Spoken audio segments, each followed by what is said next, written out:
चिखलदऱ्याच्या या नंद गणपती संग्रहालयात गणेशाची 6000 रूपं पाहायला मिळतात.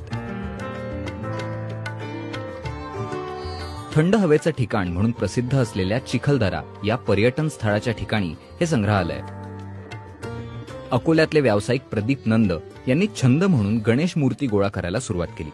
2000 मूर्तींना घर अपुरं पडू लागलं आणि त्यातनाच पुढे हे अनोखं संग्रहालय आकाराला आलं. लहानपणापासून गणपतीचा शौक असल्यामुळे गणपती आम्ही मंडळ होतं आमचं, तिथे त्यासाठी विविध प्रकारे गणपती सिलेक्ट करायला द्यायचो आम्ही.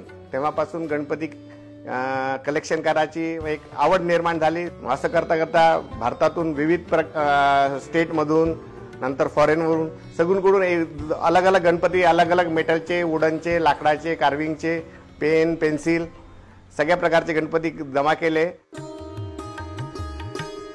या संग्रहालयात फक्त भारतातल्याच नाही तर जगभरातून आणलेल्या मूर्ती आहेत.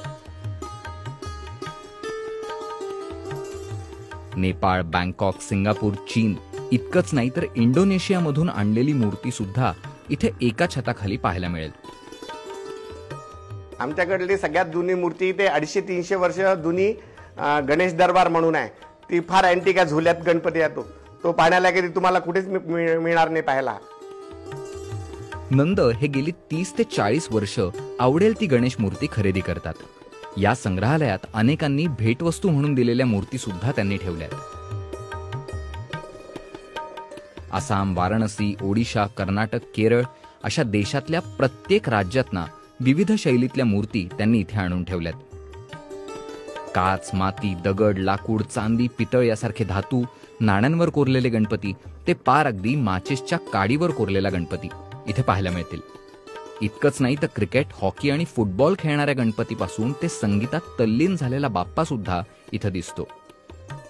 गणपतीच्या 64 कला आणि 21 विद्या या एकाच ठिकाणी आहेत व त्या 64 कला जशा जशा आहेत तसे गणपती आपल्याकडे आहेत. बुद्धी देवता म्हणजे बुद्धिबळ खेळताना गणपती आहेत, क्रिकेट खेळताना गणपती आहेत. स्पेसिफिकली सांगाल तर साऊथ मधल्या ज्या मूर्ती आहेत, ओरिसा मधल्या ज्या गणपती आहेत त्याचं कार्विंग तुम्हाला पाहण्यासारखं आहे.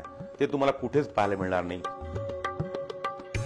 जेव्हा लोक ऍप्रिसिएशन करतात तेव्हा एक मनाला चांगला वाटते आणि अजून स्फूर्ती मिळते अजून कलेक्ट करायची. अजून बऱ्याच आयडिया आहेत इथे करायच्या, पण बघू आता हळूहळू साकार करू काही ना काही. चिखलदऱ्यात येणाऱ्या पर्यटकाला गणपतीची ही रूप पाहून प्रेरणा मिळावी असा आपला उद्देश असल्याचं प्रदीप नंद सांगतात.